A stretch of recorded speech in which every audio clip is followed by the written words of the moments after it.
Hello and welcome to Quick Charge. I'm Mikey G, and it's Saturday, June 10th. The San Francisco Business Times reports that Tesla has secured a new location in Fremont, California to expand its 4680 battery cell production. The new building is located right across the street from Tesla's pilot production plant for the same cell. As we previously stated, while Tesla called its 4680 battery facility a pilot factory, it has planned production capacity of 10 gigawatt hours, which is higher than many normal factories. Tesla has been expanding their battery capacity at every level, and this is one of many moves that the automaker is making to curb the expected shortage of cells, which is anticipated to be the next bottleneck for all automakers in the near future. The Whitehouse has decided to rain on Tesla's victory parade for its connector, NACS, which now has major momentum in becoming the charging standard for the country. The government still wants some CCS connectors to be included at Tesla chargers in order to get funding.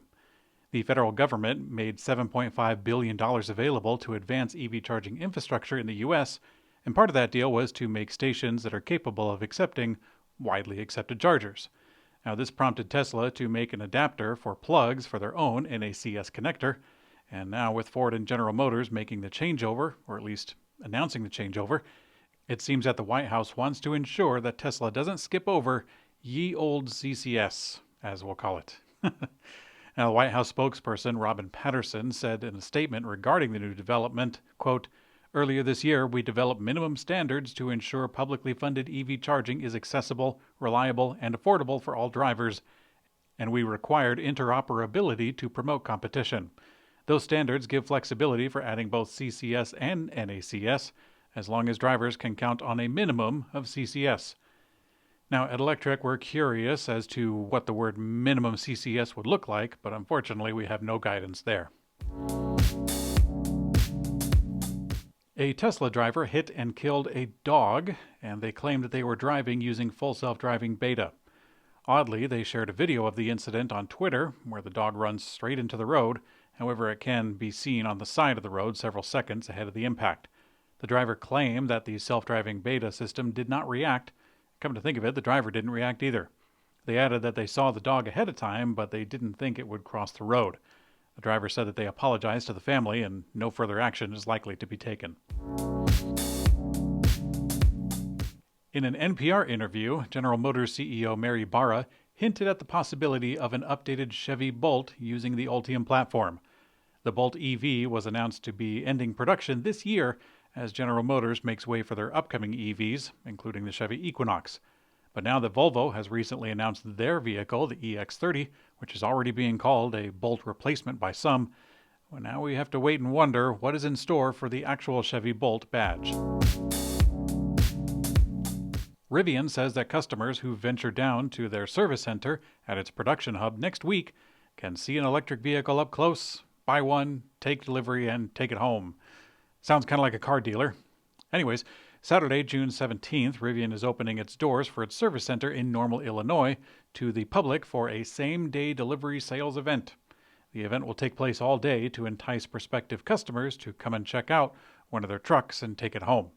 Rivian specifically states that the event applies to the pickup, so those interested in the R1S SUV, they'll have to wait. As a matter of fact, there are some limitations. The R1Ts on sale will only be the quad-motor, large battery pack configuration, so dual-motor customers will also have to wait. Demo drives will be available on public roads, but not track routes. And if you're interested in a trade-in, Rivian says that it will take your old car as long as you have the title in hand. That also sounds like a car dealer.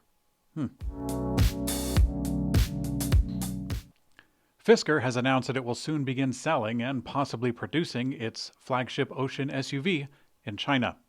Executives from the American automaker recently visited Shanghai and discussed collaboration opportunities, which has enabled plans for a delivery center opening up this year. That's followed by the first deliveries in 2024. This is some interesting news considering that U.S. reservation holders are still waiting for first deliveries. European drivers are starting to see them trickle in, however. The automaker shared details of its expansion plans, saying that its leadership team has already visited to discuss the supply chain's logistics, warehousing, and even future production. Nearly 6 months into its Accelerator crowdfunding program, Aptera is putting a pause on new investments while it files requested paperwork with the Securities and Exchange Commission, or SEC. As a result, many of the loyal believers that make up Aptera's community and have helped to get it this far will no longer be able to invest unless they meet certain criteria. Aptera first launched their Accelerator program in late January, which enables reservation holders to invest in Aptera in exchange for a secured production slot. In return, that funding empowers the startup to purchase initial production equipment and be paid back through an awarded grant from the California Energy Commission. Although over 850 build slots still remain, Aptera shared that they're halting the Accelerator program this weekend. Instead, accredited investors will only be able to participate in funding the startup following the deadline.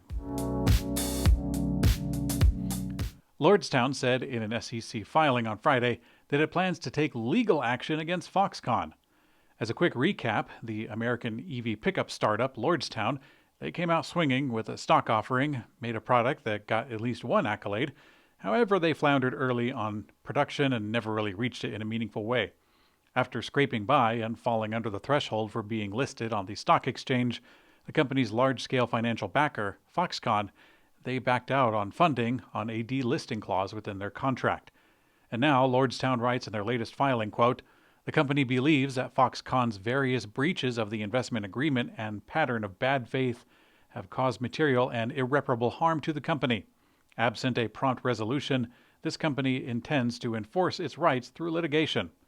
Now, the company adds that its ability to obtain additional financing is extremely limited, and that if it cannot come to a resolution with Foxconn or find another funding source, it may need to further curtail or even cease operations and seek bankruptcy protection. In today's community comment found on YouTube, Walkier108 asks, "Can you please try to normalize sound volume? I love your podcast, but when I am listening it in my car while driving, I have to roll volume scroll up and down all the time. Looks like hello is very loud, while the volume of the rest of the news goes down." All right, well, let's take a look. Here we go. That ought to do it. Okay, that's better.